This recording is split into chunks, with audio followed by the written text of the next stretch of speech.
ओम शांति। आज 14 अक्टूबर 2024 का मुरली चिंतन है। आज मीठे बाप दादा जी ने कहा, मीठे बच्चे, हियर नो इविल। यहाँ तुम सत्संग में बैठे हो, तुम्हें मायावी कुसंग में नहीं जाना है। कुसंग लगने से ही संशय के रूप में घुटके आते हैं। बाबा ने क्या कहा? आज बाबा ने कहा हमें कि बच्चों, कुछ भी गलत नहीं सुनना है, ना व्यर्थ सुनना है, ना व्यर्थ देखना है, और ना ही व्यर्थ बोलना है। कुछ भी गलत नहीं करना। और उसके लिए हमें क्या प्रिकॉशंस लेनी होती है? हमें संग का बहुत संभाल करना पड़ता है। हमें देखना है कि हम किसके साथ बैठे हैं, किससे हमारी वार्तालाप हो रही है, वो किस तरह की बातें करते हैं। अगर आप कुसंग में हो, जो देह अभिमान की बातें कर रहे हैं, देह की दुनिया की बातें कर रहे हैं, तो उस कुसंग का प्रभाव आप पर बहुत जल्दी हो जाएगा। और फिर जब आप मुरली सुनने जाओगे तो वो समझ में नहीं आएगी, ऊपर की ऊपर से निकल जाएगी, ना तो कुछ समझ में आएगा। जब समझ में नहीं आएगा तो किसी को समझा भी नहीं सकते हैं। तो इसलिए बाबा ने क्या कहा? मायावी कुसंग से अपनी बहुत संभाल करनी है। जो कोई भी आत्मा आपको व्यर्थ का समाचार सुनाए, व्यर्थ की बातें करें, उनसे अपनी संभाल करनी है। उससे क्या होता है? कुसंग में आने से संशय आ जाता है, क्योंकि ये पढ़ाई एकदम नई है। अब तक हम बहुत से सत्संग सुनते आए, जहां सुना वहीं छोड़ते आए, कुछ धारण नहीं किया। लेकिन यहाँ पर परमात्मा हमें हम आत्माओं को पढ़ाते हैं। जब परमात्मा आत्माओं को पढ़ाता है तो परमात्मा की गुण शक्तियां हमें रिसीव होती हैं, क्योंकि आत्मा का परमात्मा से डायरेक्ट कनेक्शन है। हम उनकी संतान हैं, तो वो गुण शक्तियां हमें भरती हैं। लेकिन जैसे जैसे अगर हम देह अभिमान में जाते हैं, तो वो आत्मा समझने का पाठ भूलता जाता है, और फिर देह अभिमान में आने से और विकार आ जाते हैं। गुटखा खा लेते हैं। गुटखा खाना यानी कि मूंझ पड़ते हैं कि वास्तव में हम सही जा रहे हैं या नहीं। संशय आ गया।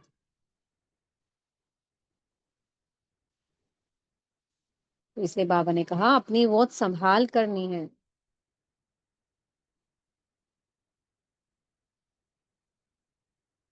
बाबा ने कहा महारथी होते हैं, घोड़े सवार हैं, प्यादे हैं। तो महारथी किसको कहा जाता है? महारथी उसको कहा जाता है जो बाबा की पढ़ाई को अच्छे से पढ़ता है, अच्छे से समझता है, और अपने में धारण करता है। जो धारणा कर लेता है इस पढ़ाई की, वही दूसरों को धारणा करा सकता है। और धारणा कैसे होगी?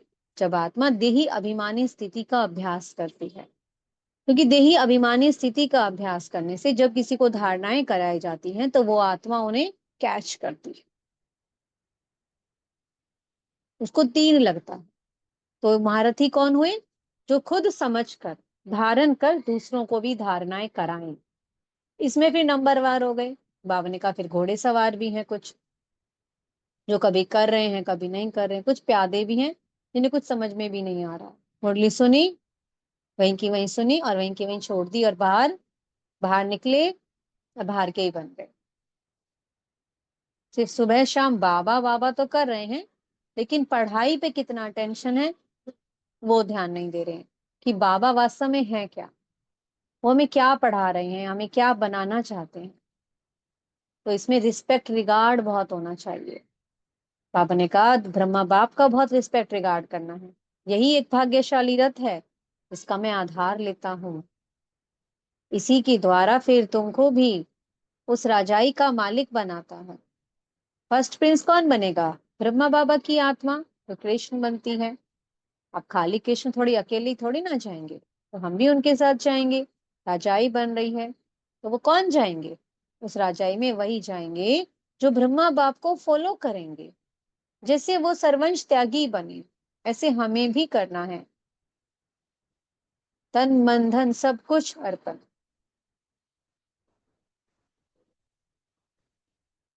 मन बाहर की दुनिया से हटा लेना है, धन को बाबा की सेवा में लगाना है, और जो धन है वो परिवार अर्थ भी रखना है और बाबा के निमित्त सफल भी करना है। बाबा कहते हैं मैं किसी से कुछ लेता नहीं हूँ, वो तो हम आप पे कोई दे रहे हैं, इंश्योर कर रहे हैं जो आज हम सफल करेंगे। सतयुग में बाबा हमें पद्मों पद्म गुना दे रहे हैं। बाबा कभी किसी का कुछ नहीं लेते, वो दाता है, सिर्फ देने आया है, और देता है और दे करके फिर चला जाता है। तो इसलिए हमें, अब वो बाप आया है जो टीचर भी है सतगुरु भी है, तीनों रूपों में आया है। ऐसा कोई है मनुष्य, आप लौकिक में सबने देखा होगा, क्या है कोई किसी का जो फादर भी है वो टीचर भी हो? चलो टीचर हो सकता है, लेकिन क्या वो सतगुरु भी होगा? सतगुरु तो कोई है ही नहीं, कोई गुरु भी नहीं है। तो बाबा ने कहते सिर्फ एक मैं ही हूँ, सच्चा सच्चा पिता, सच्चा सच्चा तुम्हारा टीचर और सच्चा सच्चा सतगुरु। सत्य पिता आता है, वो हमें बेहद का वर्षा देता है, 21 जन्मों के लिए हमें सुख देता है। और लौकिक पिता से हमें क्या मिलता है? सिर्फ हद का, कुछ समय के लिए। बेहद का टीचर है, ऐसी पढ़ाई पढ़ाता है जो 21 जन्मों के लिए हमारी, हमेशा हम भरपूर रहते हैं। अभी तक कोई डॉक्टर बनता है, इंजीनियर बनता है, कोई जज बन रहा है क्योंकि इस समय जरूरत है। जज बन रहे हैं क्योंकि इस समय बहुत दुख है, चारों ओर बहुत केसेस हैं। डॉक्टर बन रहे हैं, हर चारों ओर रोगी हैं, बीमार हैं। तो जो जो ऑक्यूपेशन है सब क्योंकि चारों ओर दुख ही दुख है। बाबा कहते हैं सतयुग में ये पढ़ाई नहीं होती है क्योंकि वहां कोई दुख ही नहीं है। तो बाबा संगम पर हमें ऐसी पढ़ाई पढ़ा देते हैं जो 21 जन्मों के लिए हमें, सदा हम निश्चिंत रहते हैं, सदा भरपूर, सदा निरोगी काया, खूब वेल्थ ही वेल्थ है। और सच्चा सतगुरु भी है। सतगुरु वो जो हमें सदगति दे, हमें सुख में ले जाए। बाबा ने कहा ऐसा कोई मनुष्य नहीं है जो आपको सदगति दे सके, क्योंकि सदगति का अर्थ वास्तव में कोई जानता भी नहीं है। जो हद के गुरु हैं वो, क्या आज तक कभी किसी ने गति कराई किसी की? क्या कोई गया सदगति में? नहीं। जब तक वो बेहद का पिता ना आए, वो लेकर के ना जाए, तब तक सदगति किसी को मिल नहीं सकती है। तो वो आया है, हमें पहले गति में लेके जाएगा। गति अर्थात परम धाम, हम घर जाएंगे, और फिर घर से हम सुखधाम में आएंगे। सुखधाम अर्थात सदगति में आएंगे। तो इसमें सब आते हैं नंबरवार। फर्स्ट जन्म में आती हैं 9 लाख आत्माएं, और धीरे धीरे सब उतरती जाती हैं।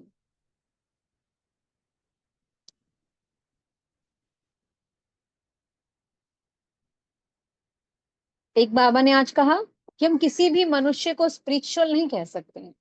स्पिरिचुअल अर्थात स्पिरिचुअल की देही अभिमानी, आत्मा का ज्ञान देना। स्पिरिचुअल अर्थात आत्मिक ज्ञान देना।